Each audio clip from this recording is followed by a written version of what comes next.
Nikos Christodoulides, who is the Foreign Minister of Cyprus. He just arrived from his meeting with his American counterpart, Mike Pompeo. Mr. Foreign Minister, the floor is yours. Distinguished guests, ladies and gentlemen, dear friends, before starting my presentation, allow me to express my satisfaction for my visit to Washington. I just finished, indeed, my meeting with Secretary Pompeo. It was the second meeting in 1 year, and I'm grateful for the fact that both of us, we express our political commitment to enhance our bilateral relationship, and we hope that pretty soon we're going to have some announcement, either on issues of security, energy cooperation, political cooperation. And for us, it was also very important that through the meeting, it was clear, it was obvious the political engagement and the interest of the United States for the Eastern Mediterranean, a region of important, geostrategic importance for the United States. In this regard, we will continue our dialogue in order pretty soon, as I mentioned before, to have some concrete announcements that will prove the enhancement of our relationship at all levels. It is a great pleasure and an honor to be participating in the deliberation of such an esteemed event. I have always been among those supporting the need for multidisciplinary dialogue and interaction amongst an array of stakeholders, including leaders in politics, economics, academia, and business. I believe that this horizontal and interinstitutional approach is necessary in order to address interlinked threats and challenges in a coherent and comprehensive manner. I would therefore like to congratulate the organizers and express my sincere thanks for offering me the platform to present my views and ideas on pressing regional and global challenges with particular emphasis on the Eastern Mediterranean. My effort during today's discussion is threefold. First, to make the case for the Eastern Mediterranean far beyond its undeniable challenges and more about its remarkable promises and prospects, which hold the potential, if realized, to have a positive ripple effect that extends beyond the region's geographical boundaries. Second, to present how Cyprus has been pursuing the implementation of its energy policy. And third, to explain how the energy prospects in the Eastern Mediterranean triggered an enhanced and more institutionalized regional cooperation, always based on international law. Dear friends, despite the fact that the Eastern Mediterranean and the Middle East region more often than not makes headlines for the deep challenges that no one can deny it faces, I choose to focus my presentation on its untapped and promising potential. That is not so much because I am by nature an optimist, but because I strongly believe that the international community needs to seize the moment and the region's emerging opportunities to promote and safeguard prosperity and stability. Let me start by outlining why I believe that the present juncture is different and merits action. The region of the Eastern Mediterranean and the Middle East is of a sui generis nature. Its geostrategic importance relates to the promises it holds, and it is a region witnessing remarkable demographic and social changes. Given that number often speak louder than words, allow me to present some statistics concerning the region's main characteristics. It is a young region with over 40% of its population under the age of 25. The population of the Gulf states has doubled over the past 20 years to 51 million. The shift in global economic power that we have been witnessing has in fact placed the Middle East firmly at the center of the world's fastest-growing markets and at the heart of fast-growing trade flows. At the same time, there is a pressing need for the region to diversify, to address youth unemployment, which is approximately 25%, and manage the rapid urbanization. At the same time, there are over 3.5 trillion euro worth of projects planned or under construction in the MENA region. And according to the assessment by the American Geological Society, the total quantity of natural gas in the Levantine Basin and the Nile Cone in the Eastern Mediterranean are estimated to be about 9,315 billion cubic meters. Discoveries until now are approximately 2,500 BCM.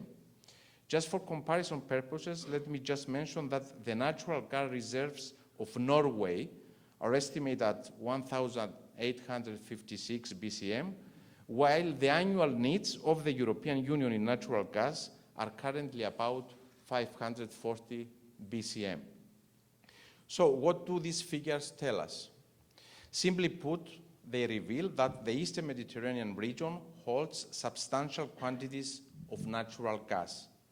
The presence of energy giants in the region, such as ExxonMobil, Eni, Total, Noble, Shell, to name a few, testifies to this potential. Coupled with its dynamic demographics and a prime geopolitical location, the existence of such significant hydrocarbon reserves can, under, of course, the right circumstances, transform the Eastern Mediterranean and the Middle East into an area of sustainable economic development.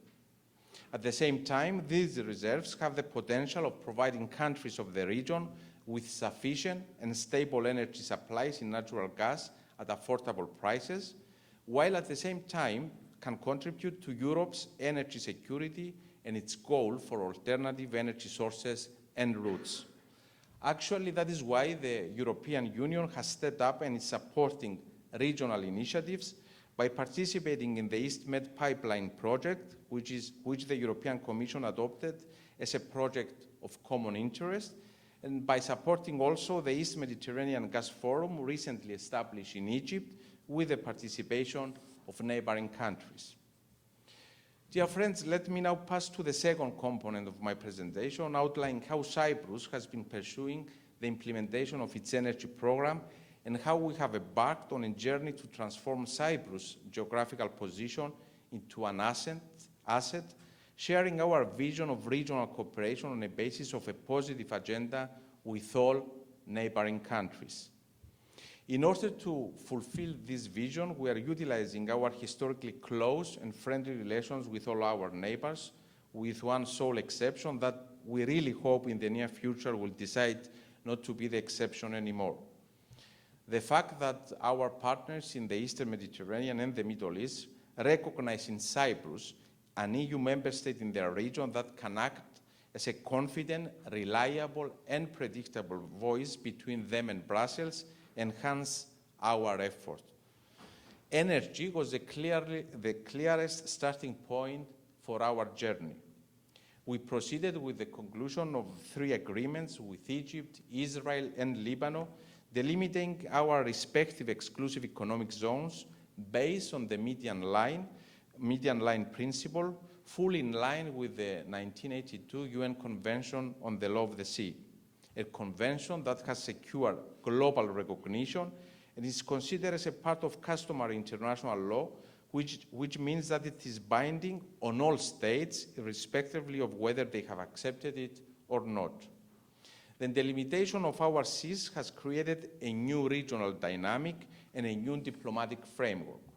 First, it has created greater transparency and legal certainty based on international law. Second, it has created a new economic border structure. And third, and perhaps the most important, it set up a new framework for dialogue and multilateral cooperation around a concrete shared goal. In this context, major oil and gas companies decided to invest and do business in the Eastern Mediterranean. They have signed protection sharing contracts with Cyprus. They are present in our exclusive economic zone, and they carry out exploratory drillings and development activities. The most recent development concerns the approval 10 days ago by the Council of Ministers of the Republic of Cyprus of a $9.3 billion natural gas development plan on Block 12 with Shell, US Noble, and Israel Telec through the construction of underwater pipeline to export natural gas to an LNG in Egypt and from there to Europe. These developments constitute a clear vote of confidence in Cyprus' energy strategy, but also send a loud and clear message to those who find themselves in a minority of one when they arbitrarily decide to question and violate Cyprus' sovereignty and sovereign rights. Needless to say that any challenge or provocation to the delimitation agreement Cyprus has concluded is a challenge to all countries in the region, but also to the rule-based international order. Cyprus is a defender of international law, and in this spirit, we are ready to negotiate delimitation agreements with all countries in the region, without any exception, always in accordance with international law, including the UN Convention on the Law of the Sea. In this context, I would like to recall the invitation we have repeatedly extended to Turkey, expressing our readiness to start negotiations on the delimitation of our maritime zones. This call has been welcomed and supported by the international community and the European Union. Let me also mention that the clearest manifestation of the European Union's support in our energy activities is a decision of the recent Foreign Affairs Council last Monday in Brussels to adopt the legal framework for targeted measures against legal and natural persons involved in illegal activities within the territorial sea, exclusive economic zone, and continental shelf of the Republic of Cyprus. Besides sanctioning all those that are responsible and illegally involved, the European Union, as a reaction to Turkey's gunboat diplomacy, decided also to suspend negotiations on the Comprehensive Air Transport Agreement with Turkey and agreed not to hold the Association Council and further meetings of the EU-Turkey high-level dialogues. It also decided to reduce pre-accession assistance to Turkey for 2020, while it invited the European Investment Bank to review its lending activities in Turkey, notably with regard to sovereign-backed lending. Ladies and gentlemen, the redrawing of the energy map in the Eastern Mediterranean, coupled with our conviction that the region's natural resources can be used as a tool for cooperation and a platform for synergies, triggered the development of multilateral cooperation in the region that has gradually become a driver of change. This is the third component of my presentation. The trilateral cooperation mechanism that Cyprus has established together with Greece and all neighboring countries, Israel, Egypt, Lebanon, Jordan, Palestine, are a prime example of this multilateral cooperation. These networks also constitute an example of what can be achieved when countries with common concerns and shared interests and vision join powers rather than isolate themselves. The central tenets of this cooperation mechanism are that they are inclusive in nature, based on positive agenda, and are not directed against any third country. On the contrary, they are an instrument for promoting cooperation in the region and beyond, and are open to all countries that share the vision and, most importantly, respect international law. We believe that the trilateral mechanisms are a first promising step on the road to establishing a regional, institutionalized cooperation mechanism. In fact, Cyprus has consistently maintained the position that hydrocarbons in the Eastern Mediterranean can become what the coal and steel was for the European Commission in a new regional context. Actually, we have seen this in practice with our trilateral partnership starting from the field of energy, but constantly expanding in new fields such as security, defense, counterterrorism, education, economy, industry, and tourism. Moreover, the added value of this cooperation has drawn the attention of other countries. For example, the United States, recognizing the importance of these formats, they are participating in ad hoc basis and on specific issues in the trilateral format of Cyprus, Greece, and Israel. Furthermore, the first trilateral meeting with the participation of the United Arab Emirates had taken place in Abu Dhabi 2 days ago, during which we had the opportunity with my counterparts to exchange views on a variety of different issues pertaining to our region, both its challenges but also its promises. Dear friends, in concluding, I wish to underline my core belief that the answers we seek for the region and beyond can only be found if we look outwards, not inwards, if we work collectively through enhanced cooperation and by fostering more synergies. Cyprus is determined to continue utilizing its strategic location in this direction. I'm very convinced, in part because I have had the privilege to observe and participate in its development from the very beginning, that the cooperation we have constructed in the Eastern Mediterranean could contribute towards ensuring stability and security, whether through bilateral cooperation with countries of the region or through the expanding web of the trilateral mechanisms, including the ones already established, but also others that are in the making. There is now a framework that shapes the political environment in our neighborhood. Thank you very much.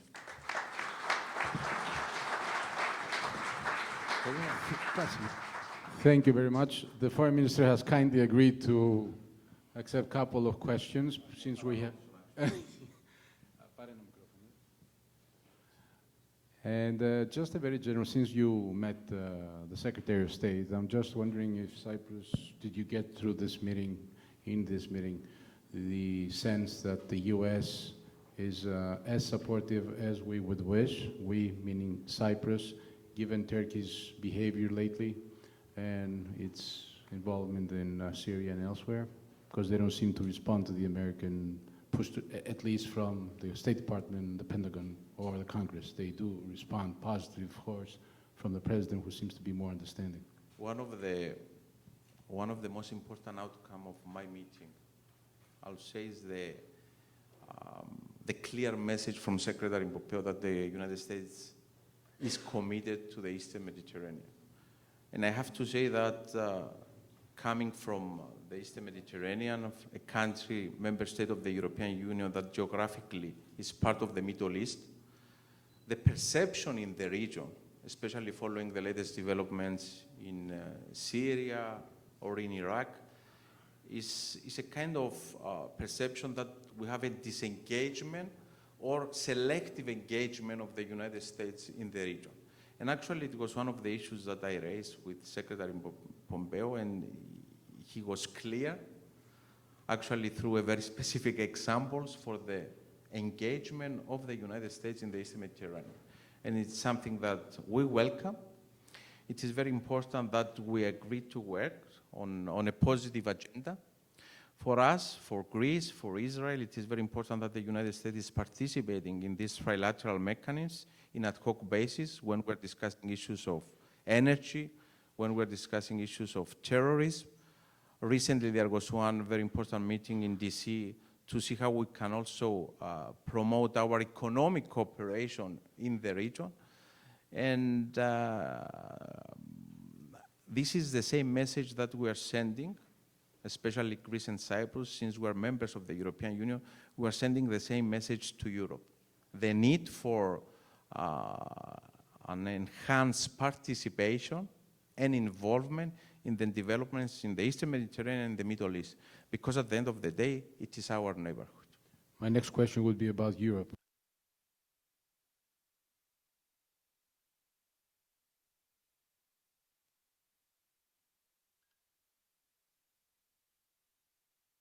By the European Union have made a dent? I mean, is Turkey responding, or are they just niceties that diplomats and ministers agree on, but they don't make any difference? The process for targeting specific companies and specific individuals is already started. We are grateful for the reaction of our partners in the European Union. As a Minister of Foreign Affairs of a small country, I cannot imagine how it will be possible to react on Turkey's gunboat diplomacy if we were not a member of the European Union. I want to be honest with you. And what is more important is the fact that in order to decide for sanctions in the European Union, we need unanimity. So 1 out of the 20 member states can block such a decision.